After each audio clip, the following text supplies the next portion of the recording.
Selamat malam semuanya. Bertemu lagi dengan Yunus Abidin. Kali ini saya akan berbicara tentang sebuah pemikiran tentang bagaimana meramu pembelajaran multiliterasi dalam rangka menciptakan merdeka belajar dan menggapai masa depan sejati. Baik, teman-teman, saya pikir ada 4 hal yang ingin saya bicarakan di kesempatan hari ini. Pertama, ada mari kita beranalogi. Yang kedua, sulit menjadi sampah atau lebih baik mudah menjadi berkah. Kemudian yang berikutnya, kita harus mencari jalan menuju masa depan. Dan yang terakhir adalah bukan sekadar modus sorak. Artinya bahwa apa yang kita ungkapkan, diskusikan pada bagian akhir ini mungkin bukan bagian penting, tetapi tidak bisa tidak untuk dipenuhi. Jadi harus ada. Baik. Yang pertama, saya perlu menampilkan apa yang disebut dengan meluangkan waktu sejenak untuk menengok, begitu ya, sebelum kita berangkat. Mari kita beranalogi. Ada sebuah analogi ketika kita berbicara proses pendidikan, bahwa sesuatu itu berangkat dari sebuah harapan. Jika kita berbicara tentang proses pendidikan, maka harapan dari sebuah proses pendidikan itu kalau dianalogikan adalah bagaimana seorang anak kecil ketika dia punya sepeda motor, kemudian dia belum bisa mengendalikan sepeda motornya dan dia bermimpi di atas sepeda motor itu. Katakanlah di situ ada mimpi, di situ ada sebuah cita-cita bahwa saya harus bisa mengendarai sepeda motor. Tetapi itu juga dia didukung oleh potensi. Ya, pertama, potensi yang ada dalam dirinya sendiri bahwa dia punya keinginan besar untuk meraih mimpinya. Kedua, dia juga didukung oleh potensi bahwa dia punya sepeda motor. Maka dapat dikatakan bahwa selain punya potensi, dia juga punya sumber daya. Ya. Kemudian kita beranalogi yang kedua.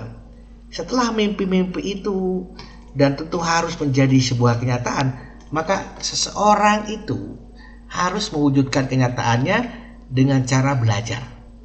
Ya, bahwa di situ mereka membutuhkan alat belajar. Ya, ada alat belajar yang dia pakai, kemudian ada wahana belajar, ada bahan ajar dan evaluasi pembelajaran. Katakanlah kalau si anak ini bermimpi tadi ingin mengendarai sepeda motor, maka alat belajarnya adalah sepeda motor itu sendiri. Wahana belajarnya lingkungan dia berlatih sepeda motor. Dan tentu di situ ada peran seorang pengajar yang memberikan bagaimana cara dan trik untuk mengajar cara mengendarai sepeda motor. Si pengajar itu juga akan melihat apakah si anak ini sudah bisa berdiri sendiri untuk mengendarai sepeda motor ataukah masih dalam bimbingannya. Sehingga melalui latihan yang berulang, proses yang berulang, seorang pengajar akan mengatakan, oke, kamu sudah bisa mengendarai sepeda motor yang kamu miliki. Dan apa yang diajarkan selama dia mengendarai sepeda motor itu, itulah yang dia bawa ke dalam kehidupan sehari-hari. Jadi tujuan akhir itu adalah implementasi dari yang dia pelajari selama proses belajar. Di sini dia melakukan sebuah transformasi. Dari saat awal ketika dia tidak bisa mengendarai sepeda motor, kemudian setelah belajar dia akhirnya bisa mengendarai sepeda motor. Tetapi dalam mengendarai sepeda motor yang dia gunakan ini, dia tentu saja mengimplementasikan mengimplementasikan seluruh yang dia pelajari selama proses belajar. Itu harapannya kira-kira seperti itu kalau kita berbicara sebuah proses pendidikan. Jadi di situ ada mimpi, ada potensi, ada sumber daya, ada proses bagaimana diolah dan bagaimana apa yang dipelajari itu dapat diimplementasikan dalam kehidupan sehari-hari. Tetapi kenyataannya kita banyak berbicara bahwa di pendidikan kita, oke, semua orang punya mimpi, semua orang punya cita-cita. Ya, Anda juga saya pikir punya cita-cita, anak-anak kita juga punya cita-cita.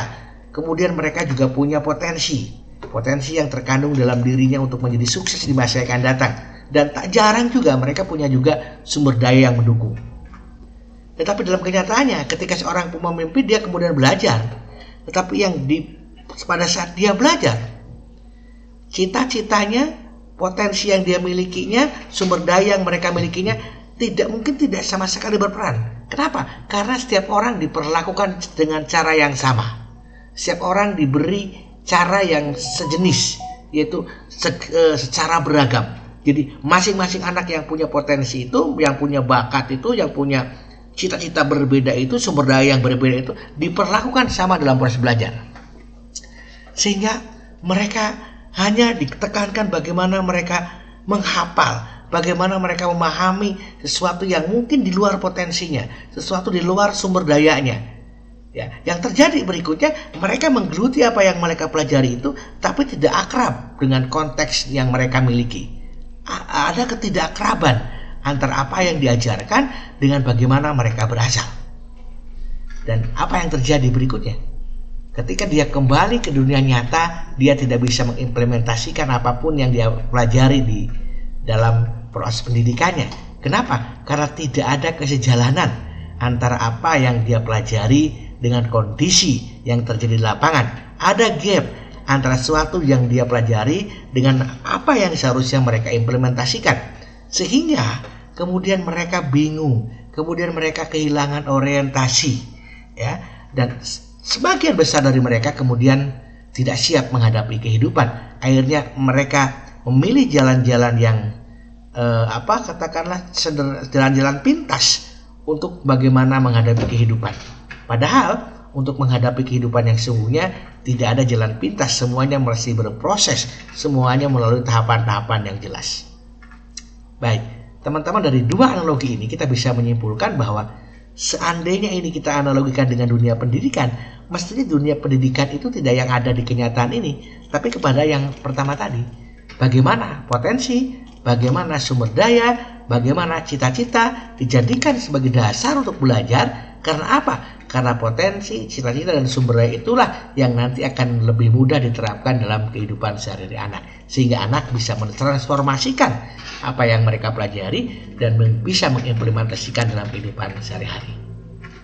Ini analogi kecil tentang bagaimana mestinya sebuah proses pendidikan. Baik, teman-teman, kalau kita merenungi tadi, maka saya bisa membuat sebuah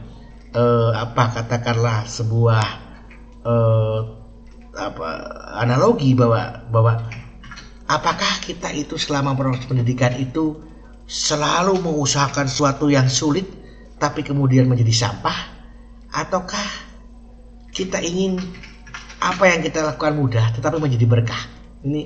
Jadi kita itu sekarang berada di dua pilihan. Terserah teman-teman mau kemana, begitu ya. Jadi kalau saya tentu, mengapa tidak kita ambil yang mudah tapi mendatangkan berkah, daripada kita belajar yang sulit-sulit tetapi menjadi sampah, gitu ya. Kita belajar yang rumit-rumit di sekolah tetapi kemudian tidak mendatangkan apapun dalam kehidupan sehari-hari. Oke, kalau kita berpikir kembali ke yang tadi, bahwa sebenarnya belajar itu berawal dari mimpi yang didukung oleh sebuah cita-cita, oleh potensi, sumber daya. Katakanlah kalau kita analogikan sebagai proses belajar, tiga hal itu disebut dengan pengetahuan awal, potensi, dan daya dukung. Jadi artinya setiap anak yang masuk ke dunia pendidikan, dia punya pengetahuan awal. Tidak ada yang dilahirkan tidak ada yang masuk ke dunia pendidikan dengan otak yang kosong. Tidak ada istilah dulu yang dikatakan oleh John Locke dengan kertas kosong. Semua sudah punya bekal. Setiap anak juga sudah punya bakatnya masing-masing, punya potensinya masing-masing. Dan tentu sebagian besar anak-anak juga didukung oleh daya dukung yang memadai. Katakanlah kalau ini sebagai dasar, kemudian ini juga lah yang nanti kemudian dijadikan sebagai bahan ajar. Jadi ketika proses belajar, bahan ajarnya ya berangkat dari pengetahuan awal, berangkat dari potensi, berangkat dari daya dukung anak. Proses belajar adalah bagaimana mengolah pengetahuan awal itu supaya berkembang dengan memanfaatkan potensi yang dimiliki anak didukung oleh sumber dayanya, sehingga evaluasi pembelajarannya juga akan sesuai dengan potensi daya dukung anak itu tadi. Maka ketika selesai, maka akan jadi hasil belajar. Hasil belajarnya tentu adalah sesuatu yang bisa diimplementasikan dan bisa ditransformasikan dalam kehidupan sehari-hari. Jika proses ini terjadi, maka Inilah yang saya katakan dengan istilah pembelajaran yang bermakna dan otentik. Mengapa disebut bermakna dan otentik? Karena semua berangkat dari pengetahuan awal, potensi, dan daya dukung yang sudah akrab dengan anak. Sehingga apa yang mereka pelajari itu akan bermanfaat dalam kehidupannya nanti. Jadi ketika sesuatu bermanfaat, ketika sesuatu itu memiliki dimensi edukatif dan dimensi sosial, bermanfaat dan berguna, maka itulah yang disebut dengan pembelajaran yang otentik dan bermakna. Ya, semestinya pendidikan dilaksanakan dengan cara-cara yang demikian.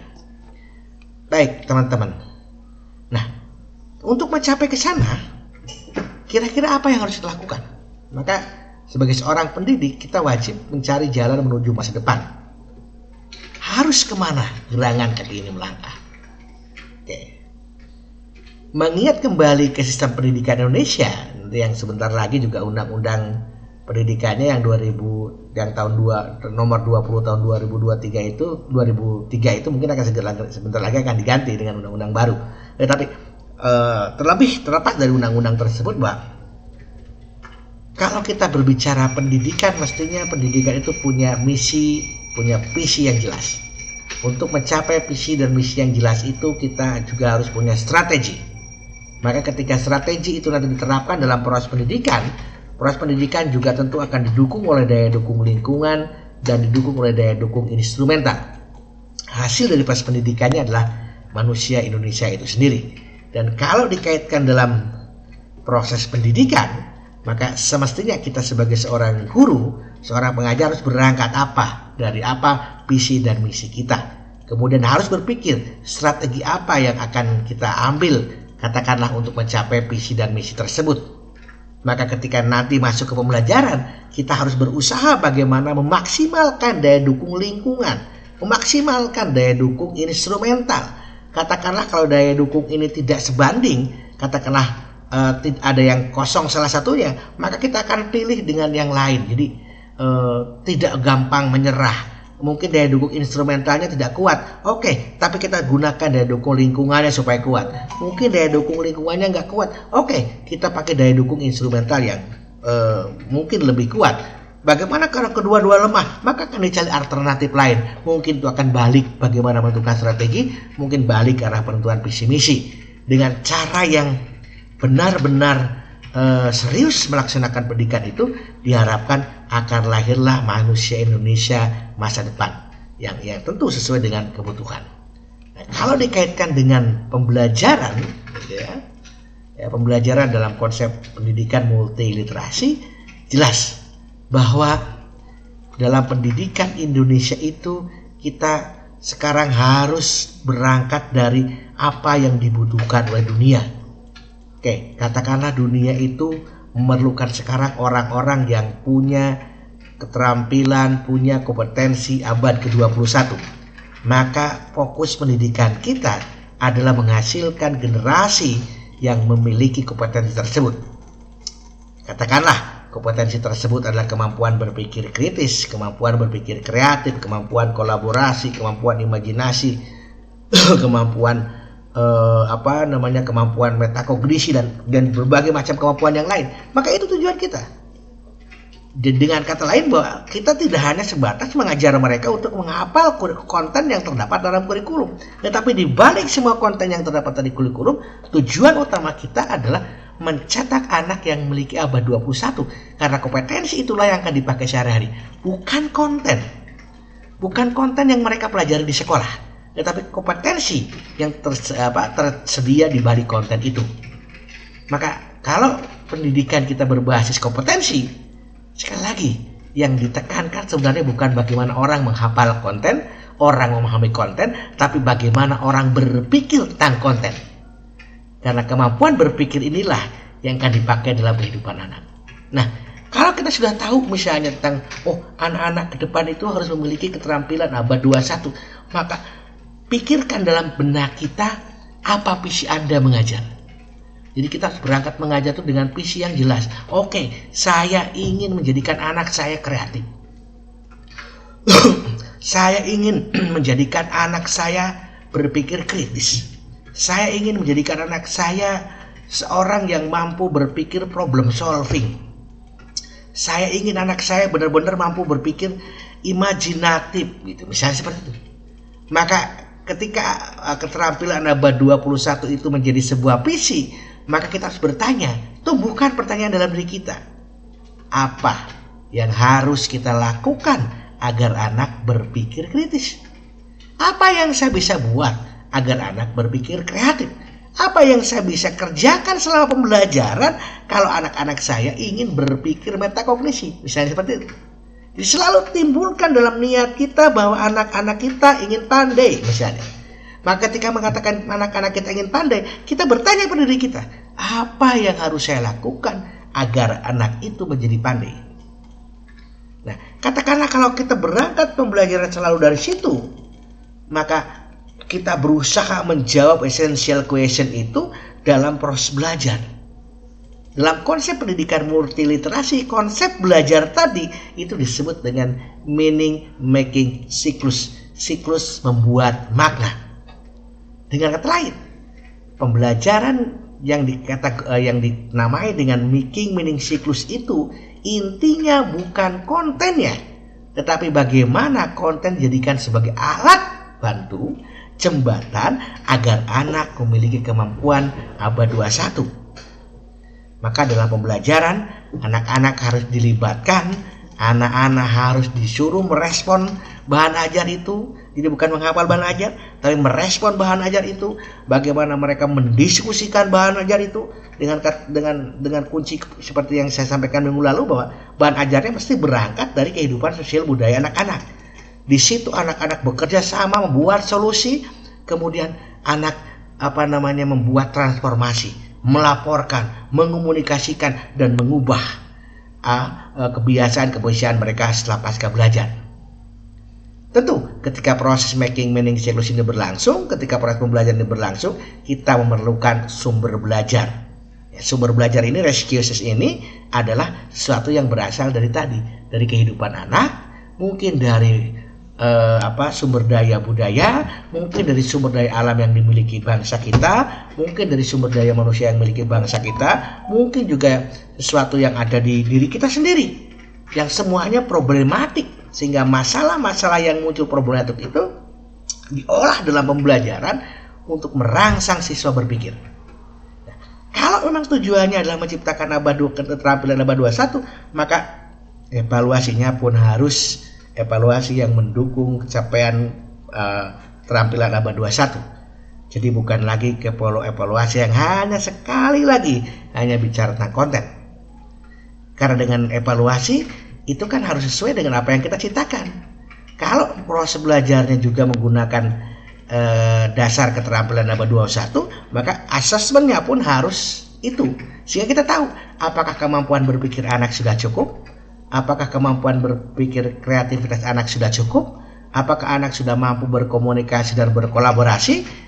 Dengan dengan evaluasi seperti ini akan tersaring, sehingga ketika mereka lolos, katakanlah kita sudah bisa mengklaim bahwa insya Allah kita menghasilkan orang-orang yang memiliki keterampilan abad 21. Tetapi dalam konsep keindonesiaan, konsep multiliterasi dalam konteks Indonesia ini ada tambahan berikutnya.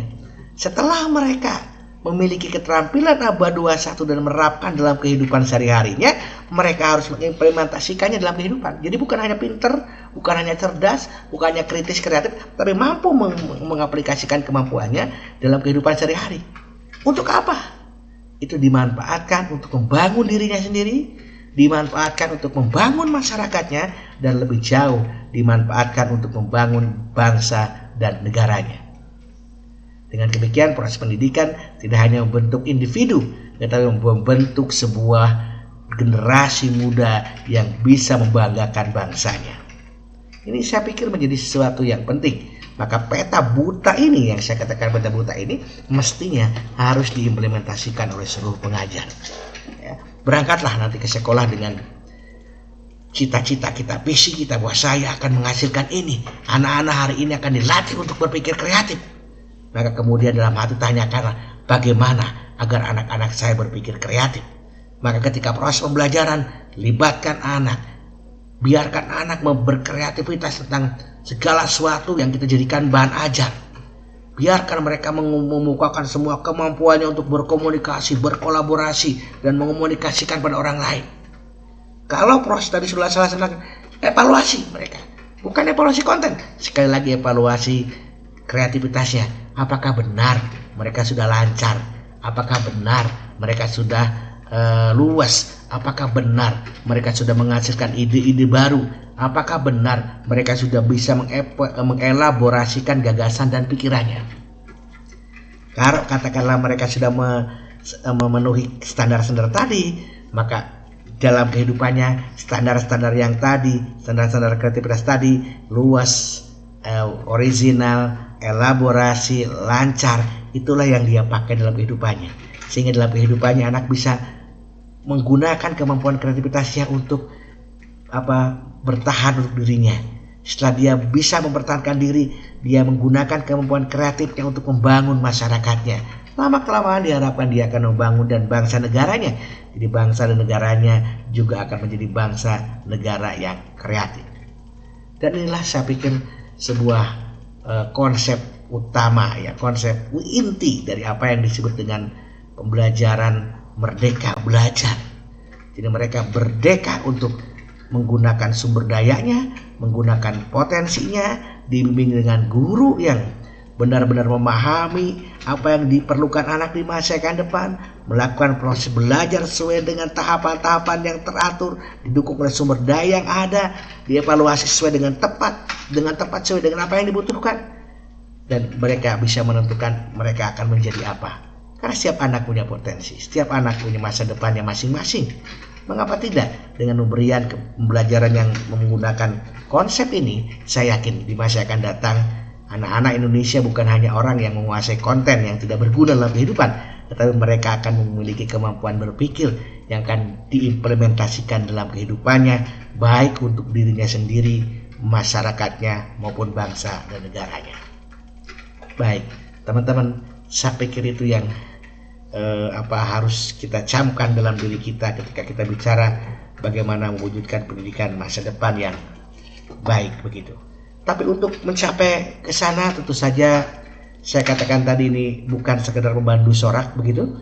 Maka untuk mencapai di sana harus ada step by step yang kita lakukan. Ya, kita harus sadar bahwa yang pertama, siswa itu multi potensi. Anak-anak itu multi karakter, multi gaya belajar, multi intelijen, multi bahasa, multi budaya, multi agama. Karena mereka sangat multi, maka katakanlah inilah multi potensi yang dimiliki anak. Maka untuk menggali multi potensi yang dimiliki anak, mestinya pendidikan diarahkan pada aspek-aspek multi tadi. Apakah dia harus dikembangkan aspek religiusnya, kita kembangkan aspek sosialnya, kita kembangkan juga aspek budayanya. Itu bisa tercapai kalau kita mendidik anak bukan dengan pendekatan yang asal-asalan, tapi minimal dan seharusnya mereka didekati dengan secara pedagogik. Tentu teman-teman sudah belajar jauh tentang pedagogik, bahwa pedagogi yang sekarang berkembang sering disebut dengan pedagogik transformatif, ada yang mengatakan pedagogik kritis, ada yang mengatakan pedagogik futuristik. Silakan teman-teman pakai teori-teori pedagogik yang itu. Yang semuanya teori pedagogik modern itu mengarahkan anak untuk berprestasi di masa datang. Tentu jangan memakai pedagogik lama yang masih bahwa pendidikan itu hanya memerlukan kewibawaan dan sebagainya. Tapi sekarang bagaimana pendidikan itu sudah lebih kritis. Teman-teman sudah mengenal ada yang disebut dengan mari kita hilangkan pendidikan itu pendidikan yang memenjarakan. Mari kita ciptakan pendidikan yang memerdekakan. Ruang kelas itu bukan penjara. Kita ciptakan ruang kelas manusia. Kita ciptakan guru para manusia, begitu ya.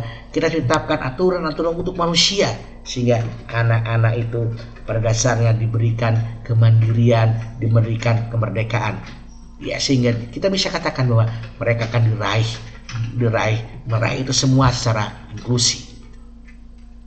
Oke, tentu untuk mencapai pengolahan tadi, pembelajaran yang tadi, maka ada beberapa hal yang perlu kita perhatikan. Saya mengatakan bahwa pembelajaran multiliterasi itu kalau kita racik, ibarat kita membuat obat penawar luka. Bagaimana cara meraciknya? Tentu pembelajarannya harus berdiferensiasi. Kata kunci yang pertama adalah pembelajarannya harus berdiferensiasi. Karena setiap anak unik, setiap anak punya perbedaan, setiap anak punya potensi. Maka pendidikan yang berhasil adalah pendidikan yang menempatkan anak-anak itu ke dalam pendidikan yang berdiferensiasi. Yang kedua, tentu pembelajaran multiliterasi itu harus diracik dengan mengasumsikan bahwa bahan ajar bukan hal yang utama. Bahan ajar adalah pemantik. Bahan ajar sebagai alat untuk anak mengembangkan kemampuan berpikir.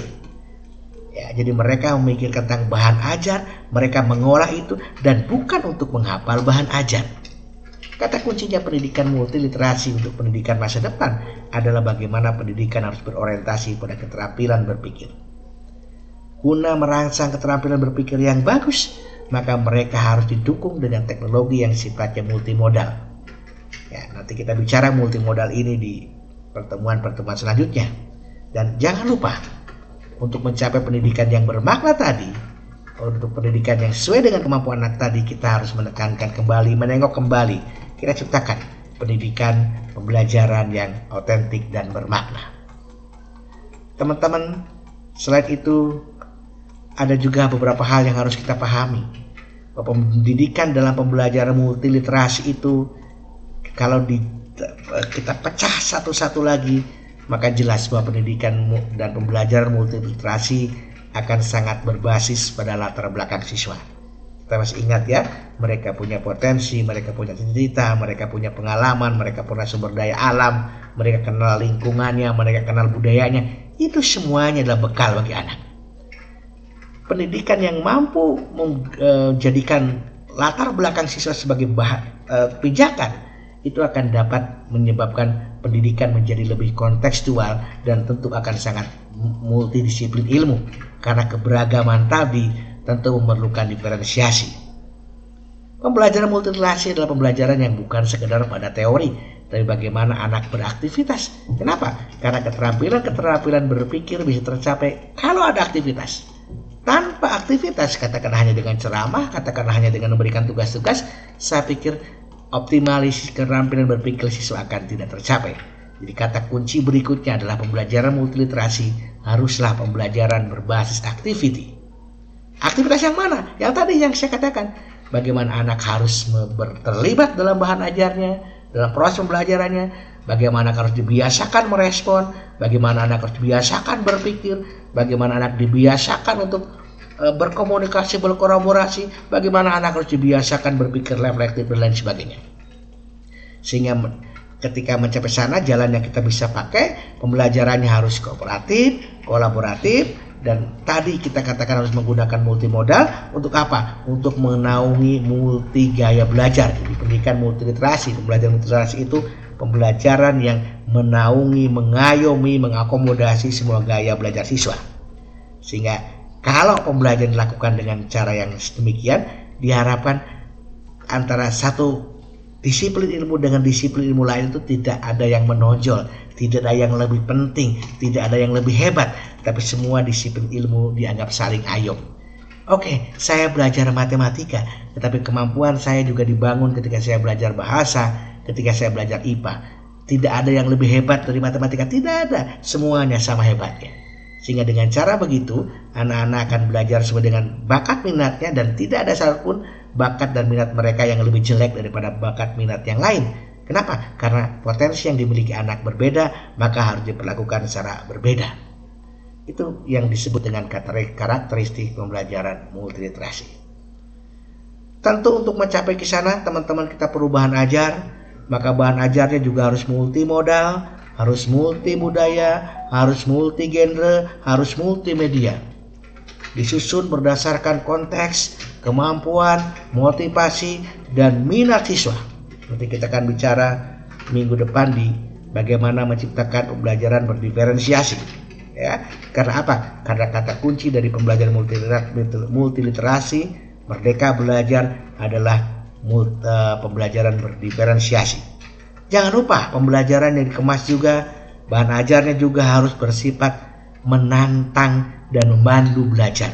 Bukan bahan ajar yang sekedar bacaan, tapi harus memberikan tantangan, harus bisa membantu belajar. Artinya bahan ajarnya disusun secara baik, tahap demi tahap disesuaikan dengan model pembelajaran yang digunakan. Bahan ajarnya juga harus multimodus, harus multi konteks karena anak tadi gaya belajarnya berbeda. Dan yang paling penting, bahan ajar juga harus mendorong mereka untuk mencapai multi kompetensi. Artinya bahan ajar harus benar-benar dikemas dalam sesuatu yang problematis misalnya, kemudian bagaimana anak menilai bahan ajar itu untuk selalu berpikir, terus berkreativitas sehingga mereka memiliki multi kompetensi secara lurus. Baik, apalagi yang harus diperhatikan untuk mencapai pembelajaran multiliterasi? Yang berikutnya tentu adalah proses dan evaluasi pembelajarannya harus dilakukan secara humanis. Pembelajaran yang tidak memenjarakan, ya. Anak-anak itu bukan dijajah dalam kelas tapi diberikan flexibility yang luas untuk mereka menguasai kemampuan yang diharapkan. Pembelajarannya harus dialogis, harus ada keterbukaan antara guru dan siswa, bukan yang dibangun dengan dasar status quo, feodalitas, guru is decay, guru adalah yang terpenting. Tidak, kita sama-sama belajar. Tidak ada yang lebih hebat di dalam kelas, semuanya belajar. Ya, sehingga ketika terjadi dialogis diharapkan kita sama-sama menghadapi masalah. Maka pendidikan dan pembelajarannya mestinya hadap masalah. Dan tujuan utamanya adalah bagaimana kita membentuk kesadaran pada anak-anak kita. Kesadaran ini tentu sangat dipentingkan karena pendidikan pada dasarnya adalah membentuk sebuah penyadaran. Untuk menciptakan proses evaluasi dan pembelajaran yang humanis, dialogis, hadap masalah, dan membentuk kesadaran, tentu kita harus melakukan apa yang kita kerjakan dalam pembelajaran itu, harus berpisikan bahwa yang kita lakukan itu harus mengubah dunia, ya, bahwa kita akan mengubah dunia pada mereka dengan cara apa? Dengan cara anak dilatih berpikir dan dilatih mengaplikasikan dari apa yang mereka pelajari, sehingga berpisikan mengubah dunia melalui gerakan berpikir dan gerakan sosial. Tentu dijiwai dengan kemampuan pedagogi kritis. Anak-anak kita bekali di situ, diimplementasikan secara multiliterasi, dikembangkan secara bermakna dan autentik, dan diayomi secara parenting. Jadi saya pikir untuk jenjang sekolah dasar, diayomi secara parenting adalah sesuatu yang sangat penting. Dan untuk menciptakan proses pembelajaran yang multiliterasi, mari kita galakkan dengan berpisikan mengubah dunia, dilakukan dengan jiwa multi pedagogi kritis, diimplementasikan dengan gaya-gaya multiliterasi tadi, dikembangkan secara bermakna dan otentik, dan ayomi secara parenting. Itu proses pembelajarannya. Kemudian yang berikutnya di penilaian, kita harus membuat sebuah keyakinan bahwa pembelajaran multiliterasi itu selalu berangkat dari penilaian itu adalah pemandu pembelajaran. Karena apa? Karena penilaian yang kita lakukan adalah penilaian yang formatif. Penilaian formatif adalah penilaian yang berbasis aktivitas dan komprehensif. Jadi penilaian secara operasi belajar bukan hanya penilaian sumatif, bukan diutamakan sumatifnya, bukan diutamakan high stake testingnya, tapi yang kita utamakan bagaimana penilaian yang bisa membangun siswa, membangun kesadarannya, membangun dirinya, membangun cara belajarnya, membangun kemampuannya untuk secara bertahap mencapai kompetensi yang diharapkan. Dalam evaluasi tentu kita mengenal ada assessment for learning, ada assessment as learning, ada assessment learning, ya, for learning in learning. Jadi ketiga assessment itu harus diupayakan kepada siswa sehingga anak tidak merasa lagi bahwa assessment yang paling penting adalah assessment sumatif, tetapi assessment diri, assessment formatif itu tidak kalah penting daripada asesmen sumatif. Bahkan dalam multiliterasi, penilaian formatif, penilaian diri sendiri adalah penilaian yang sangat penting bagi anak. Karena disitulah anak akan menyadari apa kelemahannya dan bagaimana cara dia memperbaiki apa yang dia sudah bisa dan bagaimana cara memperkaya pengetahuan yang sudah dia dapat. Pendidikan multiliterasi hanya bisa diterapkan jika Anda mengembangkan penilaian yang sifatnya autentik dan formatif. Oke, dalam pembelajarannya juga tentu harus dikemas dalam 3 tahapan. Saya menyebutnya dengan ada tahapan beraktivitas, ada tahapan aktivitas, ada tahapan fase aktivitas. Beraktivitas pada dasarnya membangun, menggali potensi yang dimiliki anak. Aktivitas pada dasarnya memupuk potensi tadi dengan langkah-langkah belajar. Dan pasca aktivitas adalah kita melakukan refleksi. Apakah langkah-langkah tadi sudah membangun kita atau belum. Maka ketika bicara di multiliterasi, kata kuncinya mata pelajaran apapun harus ada 4 keterampilan. Anak-anak harus rajin membaca, anak-anak harus gemar menulis, anak-anak harus gemar berbicara, dan libatkan teknologi. Di 4 dalam pendidikan multiliterasi adalah keterampilan membaca, keterampilan menulis, keterampilan berbahasa lisan, dan keterampilan berteknologi. Bukan pada bidang bahasa saja, tapi semua bidang. Karena semua ilmu pengetahuan memerlukan 4 keterampilan tersebut. Tapi 4 keterampilan ini kita kawinkan dengan 10 kompetensi. Apa saja 10 kompetensi tersebut? Teman-teman pasti sudah mengenal dalam mata kuliah sebelumnya. 4 atau 10 kompetensi tersebut minimal. Yang pertama adalah berpikir kritis, berpikir inovatif, berpikir kritis dan inovatif, berpikir kreatif, berpikir metakognitif, berpikir problem solving, komunikatif, kolaboratif, keterampilan teknologi, keterampilan media, keterampilan berkehidupan, ya. Termasuk di dalamnya adalah kemampuan untuk mengendalikan diri, self regulating learning gitu. Dan kalau ini semuanya pembelajaran diolah dengan 4 tadi, di dalamnya anak harus kritis, di dalamnya anak harus problem solving, di dalamnya anak harus kreatif dan inovatif, di dalamnya anak harus berusaha untuk berpikir secara metakognisi dan yang lain-lain. Diharapkan pembelajaran ini akan menghasilkan generasi muda yang bagus. Tentu ini harus diolah, dikembangkan secara lebih baik sesuai dengan karakteristik anak-anak yang ada di pendidikan kita. Teman-teman, kata kunci berikutnya yang perlu kita perhatikan adalah bahwa pembelajaran multiliterasi itu kata kuncinya sekali lagi adalah multi kompetensi. Di hasil belajar yang diharapkan itu sekali lagi bukan kemampuan anak hanya memahami dan menghafal konten, tapi pendidikan multiliterasi muaranya adalah multi kompetensi. Apa saja?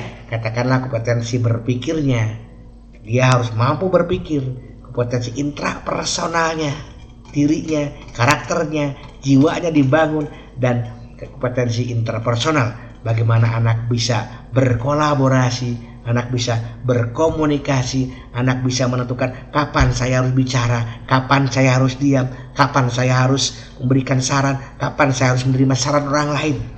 Jadi 3 hal ini saya menyebut dengan istilah multi kompetensi.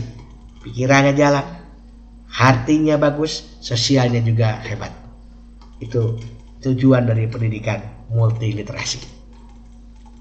Tentu untuk mencapai semua tadi, teman-teman, kita harus bicara bahwa semua itu juga harus dibangun, ya, dan hadir sempurna kalau kita mampu memenuhi beberapa hal yang dianggap sebagai pemandu sorak, ya, walaupun bukan hanya sekedar pemandu sorak, artinya ini adalah pelita yang harus muncul di kegelapan. Apa itu?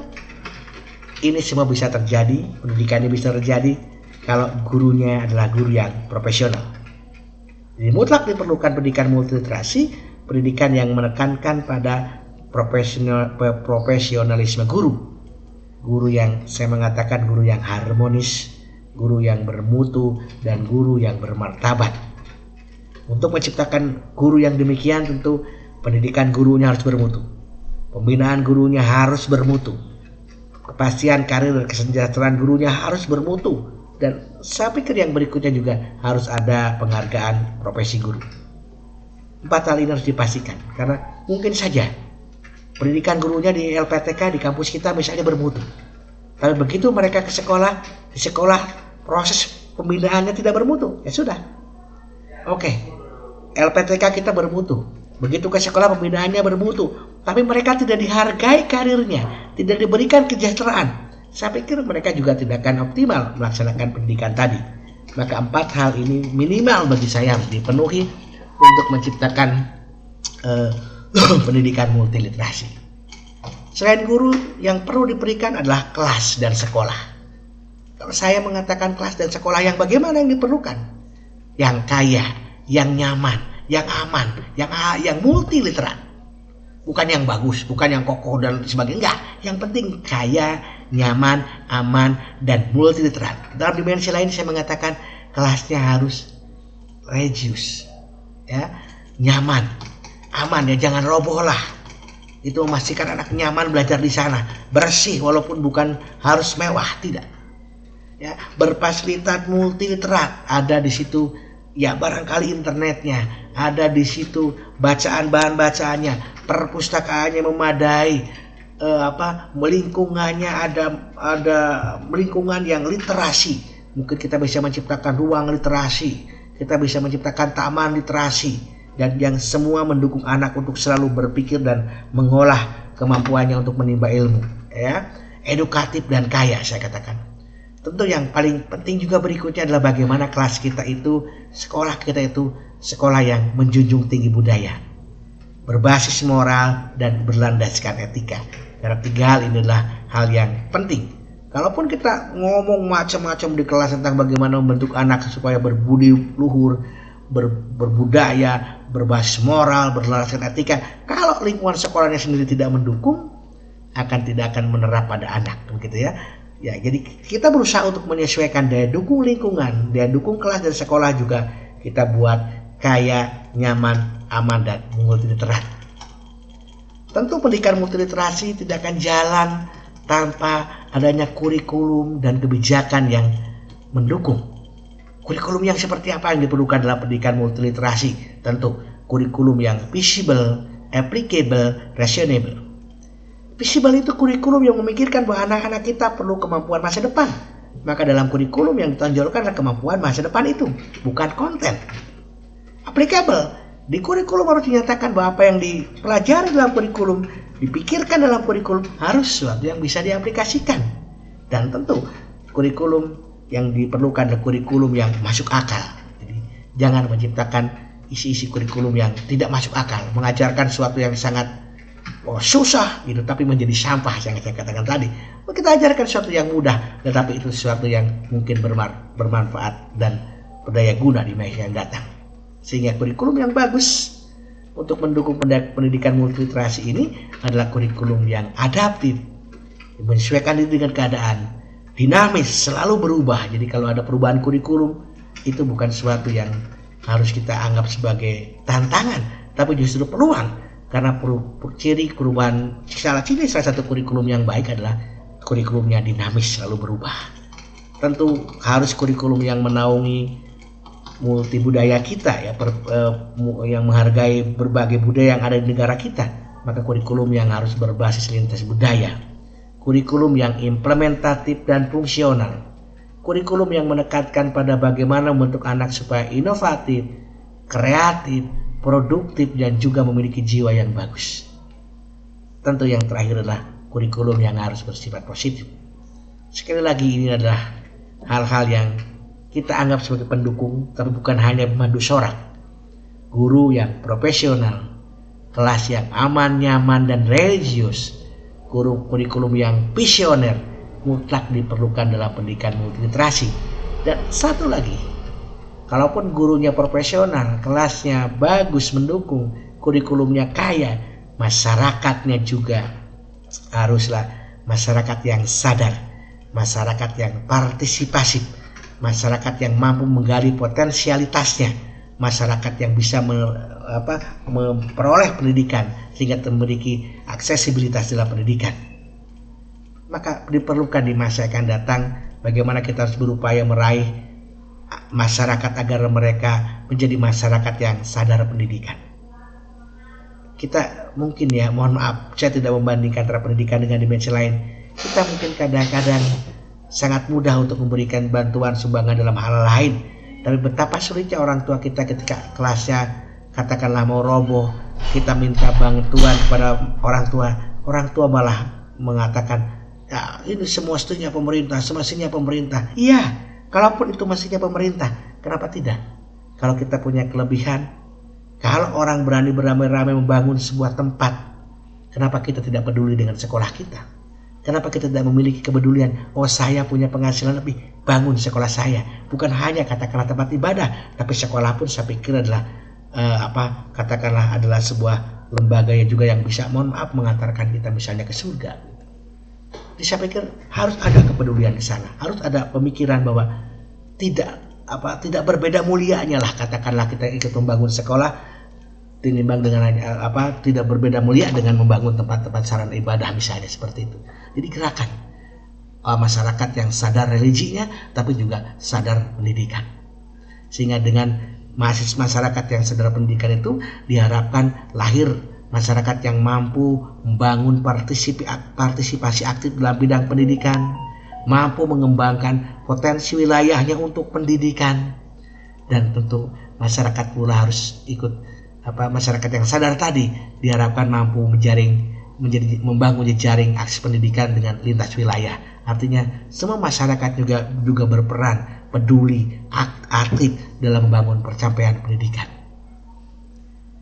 Saya ingatkan kembali teman-teman bahwa pendidikan multiliterasi yang baik itu mesti didukung oleh guru profesional, kelas dan sekolah yang nyaman dan aman, kurikulum dan kebijakan yang visioner, dan masyarakat dan geografis yang benar-benar membentuk masyarakat yang proaktif untuk bidang pendidikan. Selama semuanya terlibat dengan bagus, pendidikan kita akan memiliki kesuksesan di masa yang akan datang. Sulitkah mewujudkan seperti itu? Sulit. Tapi mari kita berguru pada Hinata yang mengatakan katanya mesti gagal tapi mau bangkit kembali. Menurutku itulah arti kuat yang sebenarnya. Artinya teman-teman, kalaupun kita merasa sulit mewujudkan pendidikan yang tadi itu, asal kita mencoba dan terus tidak pernah lekang waktu membangun pendidikan kita, itulah kekuatan kita untuk mengubah Indonesia di masa yang akan datang. Karena generasi yang masa yang akan datang terletak pada tangan Anda. Maka saya selalu ikut dengan anak saya barangkali. Saya ingin mengatakan pada teman-teman, Indonesia membutuhkan Anda. Maka jadilah guru-guru yang hebat di masa yang akan datang. Terima kasih teman-teman.